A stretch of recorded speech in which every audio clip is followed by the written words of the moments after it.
Bismillahirrahmanirrahim. Assalamualaikum warahmatullahi wabarakatuh. Syukur alhamdulillah kita masih dipertemukan kembali di channel ini. Salawat dan salam selalu dan tetap tercurahkan kepada junjungan kita Nabi besar Muhammad sallallahu alaihi wasallam. Allahumma sholli ala sayyidina Muhammad wa ala ali sayyidina Muhammad. Harapan dan doa saya semoga sahabatku semuanya selalu diberikan kesehatan, dilapangkan rezekinya, diampuni dosa-dosanya, dipanjangkan umurnya, dan semoga kita tidak mati kecuali mati dengan beriman dalam Islam. Dan sempatkanlah menuliskan sholawat di kolom komentar, insya Allah akan menjadi bukti cinta kita kepada Rasulullah Muhammad sallallahu alaihi wasallam. Semoga kita semua mendapatkan syafaat beliau di akhirat kelak. Amin ya rabbal alamin. Sahabat seiman yang dirahmati Allah, setiap tahun keadaan perayaan Natal selalu menjadi perdebatan antara yang memperbolehkan pengucapan tersebut dan yang melarangnya. Dan biasanya ucapan Natal tersebut selalu disandingkan dengan ucapan selamat tahun baru. Sebagian masyarakat menganggap ucapan semacam itu tidaklah bermasalah, apalagi jika yang berpendapat seperti itu adalah mereka-mereka yang bukan Islam.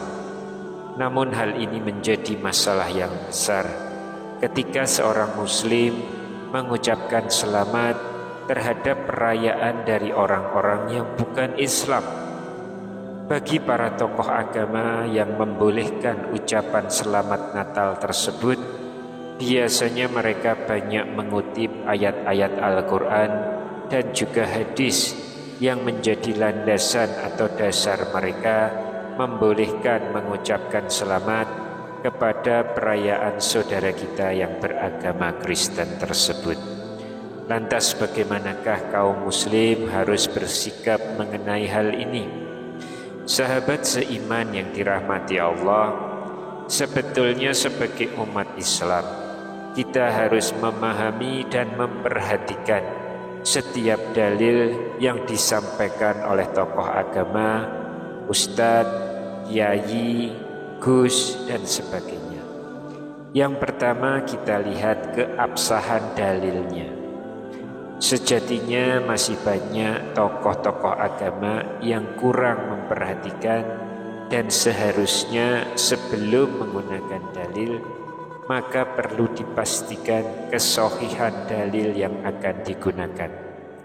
Dalil yang sohih ada dua, yaitu Al-Quran dan hadis sohih. Kemudian yang kedua, cara menyampaikan dalil yang benar. Ketika seorang tokoh agama memiliki dalil yang sahih, maka dirinya harus memastikan bahwa cara dia untuk menyimpulkan dalil itu adalah cara yang benar, sehingga tidak menimbulkan pemikiran yang menyimpang. Dalam hal ucapan selamat Natal misalnya, ada beberapa orang yang membenarkan ucapan selamat Natal dengan memaksakan dalil Al-Quran.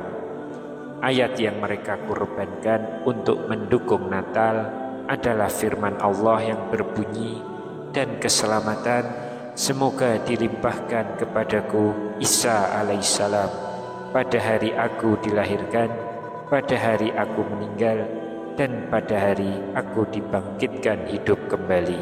Quran Surat Maryam ayat 33.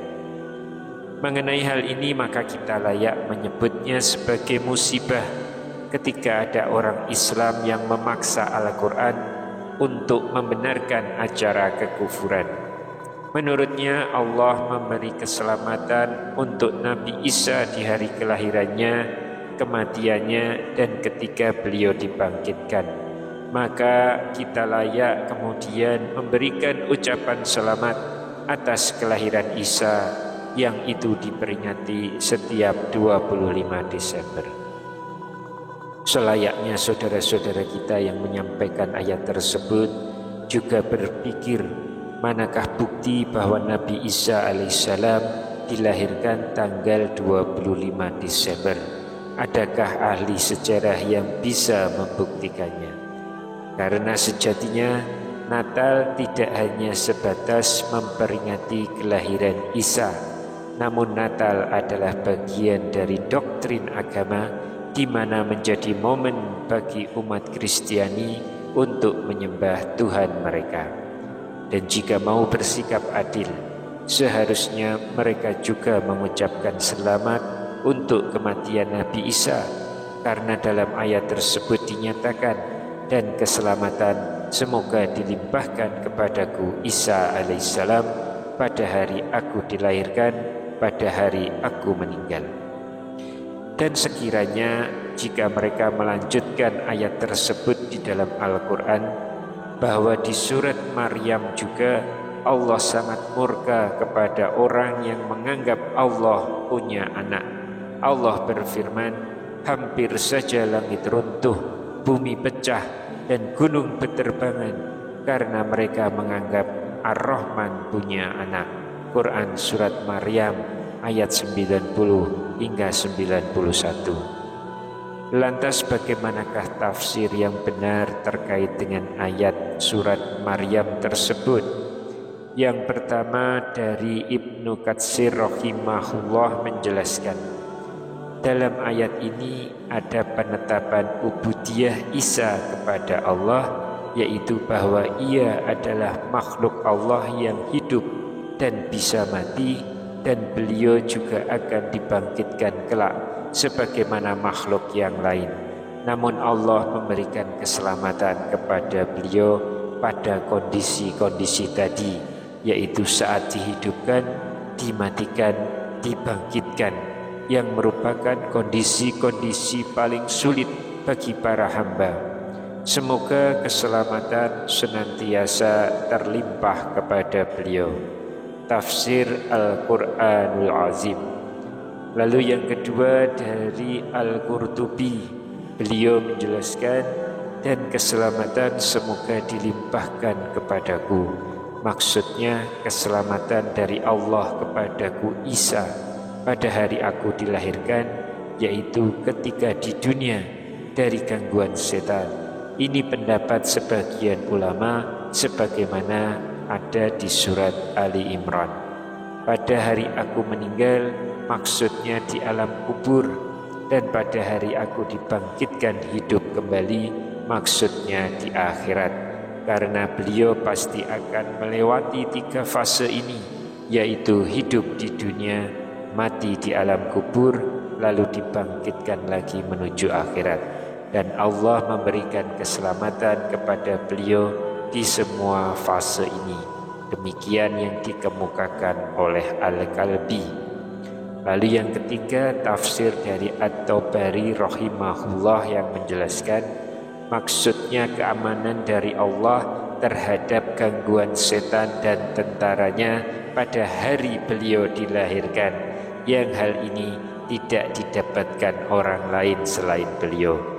Juga keselamatan dari celaan terhadapnya selama hidupnya, juga keselamatan dari rasa sakit ketika menghadapi kematian, juga keselamatan kepanikan dan kebingungan ketika dibangkitkan pada hari kiamat. Sementara orang-orang lain mengalami hal tersebut ketika melihat keadaan yang mengerikan pada hari itu. Sahabat seiman yang dirahmati Allah, dari penafsiran ulama-ulama besar tersebut di atas tadi, ternyata tidak ada satupun yang memaknai ayat Al-Quran membolehkan mengucapkan selamat Natal. Wallahu a'lam bishawab. Demikian yang bisa saya sampaikan di kesempatan kali ini. Semoga dapat memberi manfaat untuk kita semua. Amin ya rabbal alamin. Wassalamualaikum warahmatullahi wabarakatuh.